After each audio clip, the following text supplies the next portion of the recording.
It's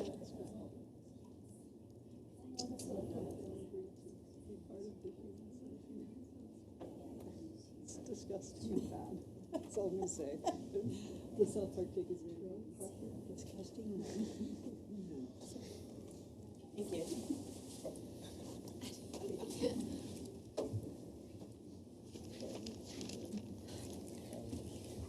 Ready? Yeah. No, it's okay. All right, we'll get started. Coco, rematch of the big semifinal from last year, but this time you're able to win. How do you see that? Yeah, it was just a bit tricky conditions. I think we both were struggling a little bit with finding the rhythm, and I was just trying to stay solid on my end of the court.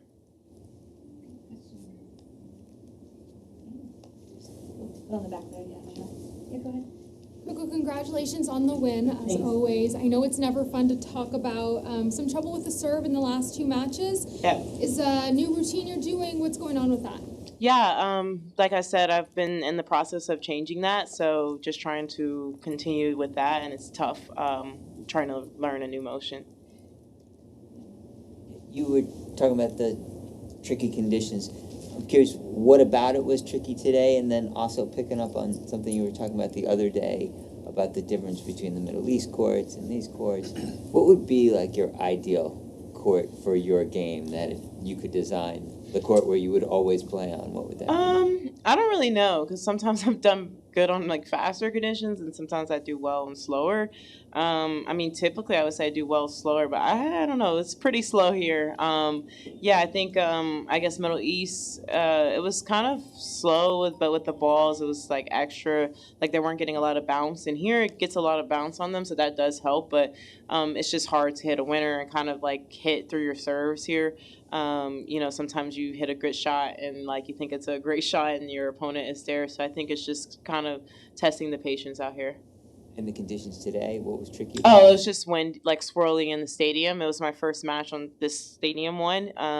So it was a little bit kind of swirly a little bit. Sometimes when the balls were a bit slower, I felt like I was not getting up to them quick enough, especially on the backhand side. Towards the end of the first set, I missed a couple backhands that I feel like I normally could, do well better on. So I think it's just getting used to that. Hockey in the middle. Hi, congratulations. Thanks. So, with all respect, I think many of your opponents try to attack your forehand side, and your second round opponent Moyuka, she also told me like that kind of strategies. But during that game, the match, she felt like if she hits it, she would be trapped if she keeps attacking your forehand side, and she would be punished. So, do you feel like use that kind of like a strategies or something like that? Yeah, obviously that's the game plan against me. And I would say like this, since the end of last year, I've been playing more aggressively on that side. So I think people just don't feel comfortable necessarily just putting a ball there. If I get a neutral ball on, especially on that end on the court, on these courts, I try to be aggressive with it. I think that's kind of the goal. I'm glad to kind of hear my opponent felt trapped on that. Especially on these courses, it's so slow, so they have to hit a really good shot for me to not be somewhat aggressive on it. And so I've just been working on that, and that was kind of the goal like today. And eventually, people attack one and you kind of get used to it at this point. So I just feel like whenever it's anything neutral or anything I can get a front foot on, I'm kind of going for it. Congrats. Thanks. All of us have great days in the office and then not so great days in the office, and we tend to grade ourselves. You've been grading your matches. Just if you could just look back on your great career, what was like the A++ matches you played and the not so great? Yeah, there's one I played against Catalina in San Diego. I think that was like a 0-1 or 0-0 match, and that was a really great tennis for me. And I just felt like whatever I did was gold. There's been other matches. Sometimes you win, like I guess the defining of great is kind of result, but it's like, for example, my match in Riyadh, I thought I played it was a high quality, really great match, regardless if I would have won or lost that match. And maybe a match like the U.S. Open final, I still feel like that was not a great match for me. So it's kind of weird how we base ourselves sometimes on results. There's been time where I feel like I played well, like maybe against Krejcikova and Riyadh. I felt like I was playing well and she was just better than me that day. So yeah, I mean, it's tennis. It's ups and downs. Sometimes you lose matches that you probably could have won, and you win matches that you definitely shouldn't have won. So at the end of the day, you'll hopefully win more of those matches than lose. Most people would define success as a win. Can you lose and feel successful? Yeah, I mean, I guess it depends on how you lose. If you feel like you have had to focus on the process of what you are working on. For me, if I feel like I did the things that we were working on in practice and the opponent was just better, then it's like, okay, that was a step forward.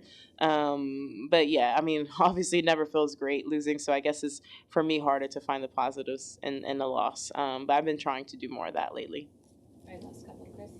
Hey, Coco. Hey. Well done today. Thanks. I know you've probably been asked this one before, but I wanted to get your thoughts on Madison's play of late and specifically her Aussie Open title. How did you process that? Did you personally find it inspiring, given kind of the changes and the courage she had to kind of change some elements of her game and how it turned out for her? Yeah, definitely inspiring just because I'm like in that process, and the fact that she committed to it, maybe what people consider later in her career. But I wasn't surprised by her winning. I feel like she's one of those players that you play and you just like, she's so good, and she has the capability of beating anyone on any given day, and she's certainly proved that in the past and obviously proved it in Australia. So I mean, it's great to see her like finding her, I don't even want to say find her game, because she's been playing great tennis for so long, but I guess finally have the trophy for where that she deserves with the level of her game. She definitely has one of the highest levels on tour. So it's good to see like she get a slam, and she deserved it, and she just looks a lot happier lately. I think that was kind of the biggest change, more than anything technically in her game. I think she just gives more positive.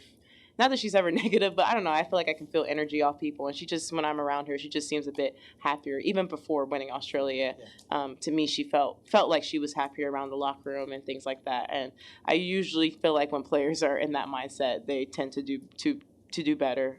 So it's good to see her like win and also be kind of happy while doing it. Thanks. Thanks. Thank you.